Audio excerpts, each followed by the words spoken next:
Welcome back to the Sports Show with Woody and Les and everyone else. Let's go to the phone right now and bring in Andrew Brandt, ESPN NFL business analyst. He also writes for Monday Morning Quarterback. Andrew, welcome to the show. Hey, good to be with you guys. All right, so Andrew, we're doing that rank the undefeated teams thing here, okay? After watching the Broncos last night, there are 4 undefeated teams left in the NFL. Rank them for us, will you? Yeah, it's a tough one, especially after watching last night.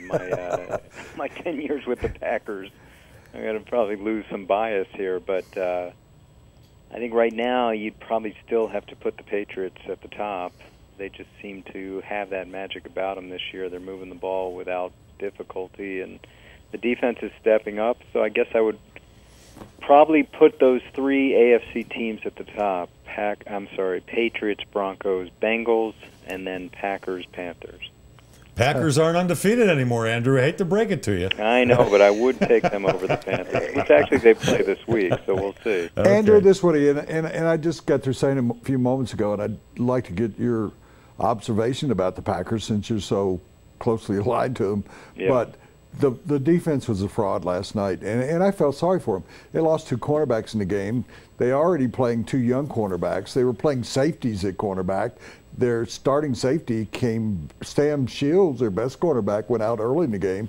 Then they had their safety, one of the starting safeties, playing for the first time last night. Juice Peppers, we didn't hear a thing from him last night, and Clay Matthews Jr., he was hurt in the middle of the game, but he really didn't dominate. And if I were the Packers, I'd be very, very concerned about that defense going forward. And the Vikings are just looming there, 1 game behind. Yeah, and they haven't played. I mean, I think all this gets down to when that sort of meaty part of the schedule comes in. Listen, if I looked at the Packers' schedule going in, a Sunday nighter at the Broncos, retiring Bolin or having a tribute to Bolin, and you know the way that crowd's. I've been there, and when I was with the Packers, that's a really tough place to play. I wouldn't mark that down as an L, and it's their only L. That defense you talked about has been interesting because there was a stat that Al Michaels brought up last night. I think they're in the 20s in rank or in the 20s in yards, but they were first in points allowed. So they were allowing teams to sort of bend but don't break, come move the ball all the way down the field, and then not score, not get home, as they say. Well, the Broncos got home, and that was something they hadn't seen before. You know, again, we have to sort of, we're in a week-to-week league. We'll see what happens. If the Packers come out and beat up the Panthers next week, then we're back. But that game's on the road, too, isn't it? Yeah, that'll be a tough one. And now the Packers have only played 3 road games, and everybody was just exclaiming about, oh, that hard count. Well, when you play on the road, that hard count goes away. He tried one time last night to hard count on a 3rd and 4 or 5, and nobody bid on that. So it doesn't work on the road like it does at home, and they still got a majority of their games on the road, and going to Carolina. And I would say offensively, we saw the defensive template against everybody talking about, oh, here's how you're going to defend Peyton Manning. Well, the way I was just telling Les that what was interesting to me last night is that Von Miller and DeMarcus Ware ran upfield. They didn't run at Aaron Rodgers, and they kept him in the pocket. He throws great on the run. Offensively, you have to be concerned. Lacy is fat. He didn't run well. The wide receivers never got open, and the offensive line wasn't very good. Yeah, it was really a well-done performance by the Broncos. But again, I'd like to see where this goes because, again, you've got the Packers that have 2 games left against Detroit. You can kind of chalk those up. And it comes down to where are teams going to be late in the season? Are they getting better? Are they getting worse? Are they coming over injuries with guys getting back? Those kind of things. And again, I talked about the top 3 teams I would rank now in the AFC. I just don't see it in the NFC. I don't trust Seattle with that offense. That they have trouble scoring. They have trouble scoring points. And I hate to say it, I don't really trust Arizona yet. So it's Packers-Panthers. Obviously, the Romo injury, they may be too far out of it by the time he gets back. So who are you going to trust in the NFC? And then, of course, the AFC, we'll see. We see the Patriots and the Broncos playing later. The Bengals, no one's going to trust them until they get to January. We'll see. Andrew, and you left out though Carolina. I mean, the team. Yeah. We'll find out. I think a lot more about the Packers in Carolina next week. Yeah, Andrew, the landscape could change considerably with the trade deadline tomorrow. Before we get into any possible trades, I want to ask you, as somebody who worked in a front office for so many years in Green Bay, why is there so little activity at the NFL trade deadline relative to baseball, basketball, hockey deadlines?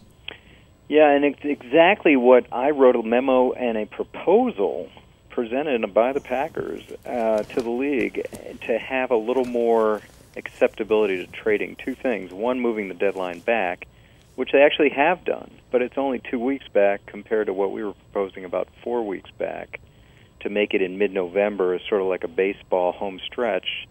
And the answer we got from the league was, well, you make your bed, you live in it. We don't want to be baseball. We don't want to rent a player for 6 weeks for the stretch run.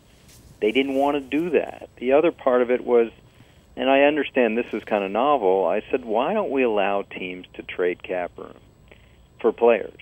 Because sometimes you have these teams with all this backed up cap room, and there's no one to get on the street with all that cap room because all the good players are signed. So trade cap room. Trade a team that needs players that has a lot of cap room. And, of course, they kind of laughed at me about that, too. It's just too novel, too innovative, too progressive for what they were thinking. Yeah, there is no buzz. Yeah. There's nothing about trades. And I think one reason, if I could finish about it, is that the football schematic, it's not baseball where you can plug in a pitcher, plug in a catcher, plug in a hitter, or even basketball. It's schematic and a 4-3 and 3-4 and cover 2 and cover 3, and that tends to be the reason you don't see a lot of trades. Well, I wasn't really trying to interrupt you because I think it's incredible stuff. That I think, Andrew, that they laughed at Eli Whitney when he came up with the idea for cotton gin, and we saw how that worked out. But I think you're absolutely right that if you took the Oakland Raiders now, the Oakland Raiders are close to the minimum cap area. Right. They've been trying to clear cap room for years and years. And the Oakland Raiders are a legitimate team.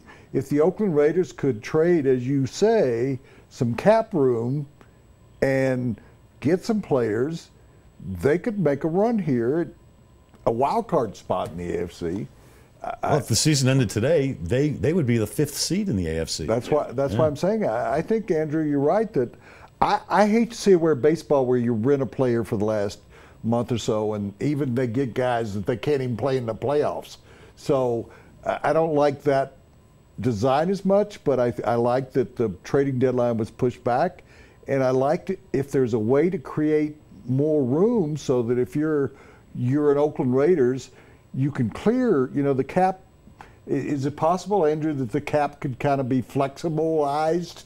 Is that a word? Obviously not, but flexibilized? Well, I think, what you bring up is what I suggested, which is the cap room may not help you in 2015 because you only got a few games left. You're not going to get anyone off the street again. But you can carry over cap room.